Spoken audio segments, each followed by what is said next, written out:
Now we return to Fray International Sustainability Award. Professor Mizutani.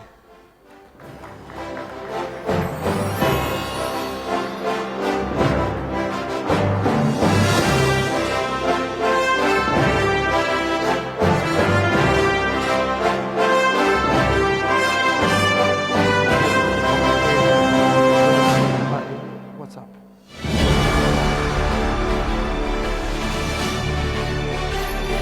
Congratulations, congratulations, congratulations.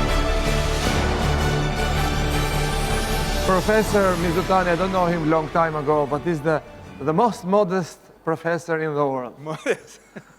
Very modest, the modesty, you know, below the normal level, I guess. Oh, yeah, thank you very much. The achievements are very in intelligent materials and quasi-crystals. He has worked in quasi-crystals that discovered.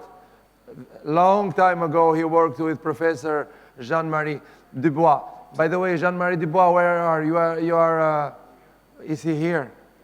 Yes, is he here? Okay. Yes. So I think you should come and accompany me giving the award. Oh. So how you feel? Well, I'm very happy. I'd like to share this great moment with two professors. One, Professor Jean-Marie Dubois, and the other, my boss, when I was in United States as a postdoctoral fellow, and I got this award for my continuous work on Hume-Rosary rule. And Professor Masalsky, Carnegie Mellon University, he often said when I was in the United States, I am a third successor of Hume-Rosary, okay? Oh. After Rayner. So I'm actually fourth successor of Hume-Rosary.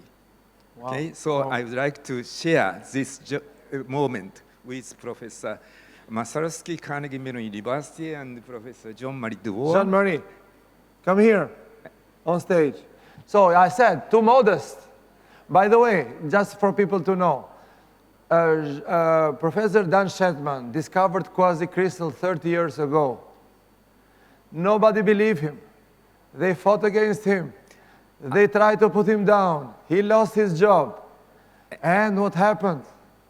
And actually, the aluminum manganese compound Professor Schichtmann discovered is a very typical example obeying the Hume-Rosary electron concentration rule. So I'm really happy about this.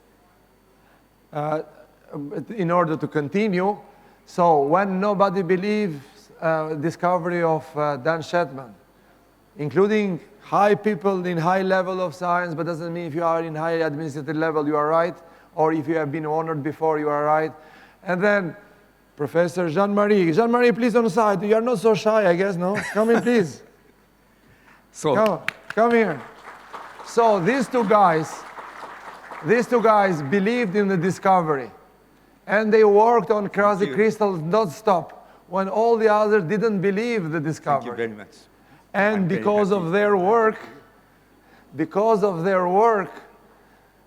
is one of the determining factors that Dan Shetman got the Nobel Prize 30 years later.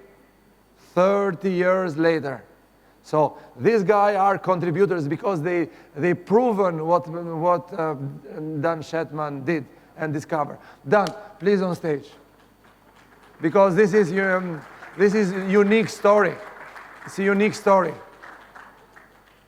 Nobody believed him. They fought against him. He lost his job because his enemies were in high administrative levels. But science at the end, especially if you have colleagues like this, they believed in his discovery. So this is the story. So we have a picture.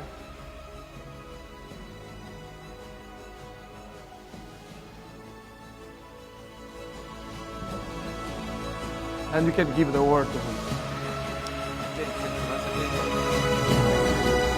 Yeah, no, wait. Give the word.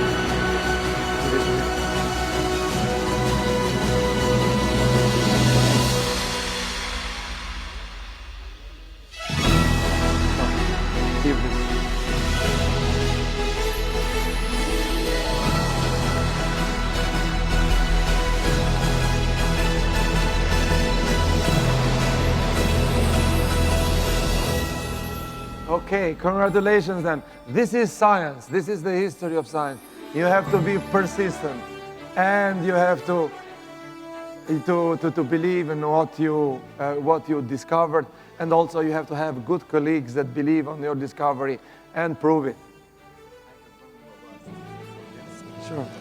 Thank you very much. Particularly, I would like to share this great moment with my wife, Kazuyo, and also participants from Japan to celebrate me at this occasion. Thank you very much once again. Congratulations.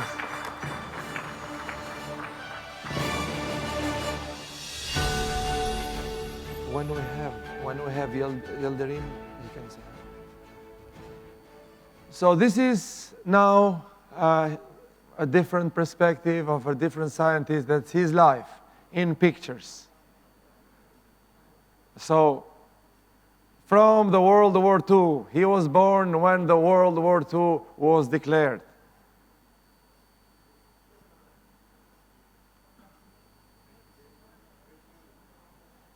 So, as always, as a Japanese, you have to put the scientific graphs there.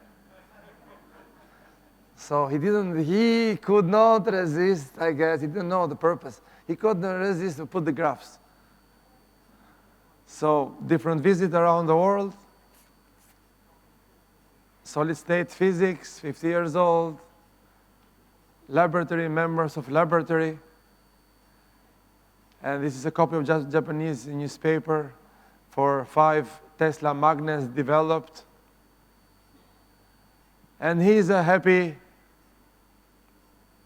scientist in his lab. And here he is with Jean-Marie. He's much smiling bigger than Jean-Marie. So, and the words, United States, we'll put this in the website, but you should have to have an idea of the glimpse, what the life of a scientist is. You smile always like this? How many times per day you smile like this? 30? 24 times he smiles like this. Good.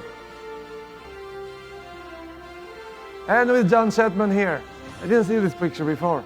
I'm seeing for the first time because it was Nick preparing them. And in the 70th birthday, still smiling and smiling